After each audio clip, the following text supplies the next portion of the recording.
বেঈমানটারে আমি জ্বালাবো, জাহান্নামটা দেখায় দাও।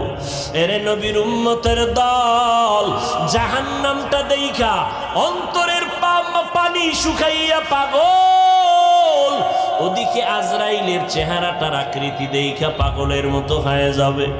জানা আয়েশা রাদিয়াল্লাহু আনহা বলেন, আমি একদিন তাকাইয়া দেখি আমার মায়ার নবী আমার রুমের একটা কোনায় বয়া চুপচাপ গুনগুন গুনগুন করে নবী কান্না করে। আমি আয়েশা ভয় পেয়ে গেলাম, না জানি কোনো বেয়াদবি আমি করে ফেলেছি নাকি। আমি আয়েশা নবীর পাশে গিয়ে দাঁড়াইয়া বললাম, ও মায়ার নবী, আপনি আমার রুমের মধ্যে বসে কেন কাঁদেন?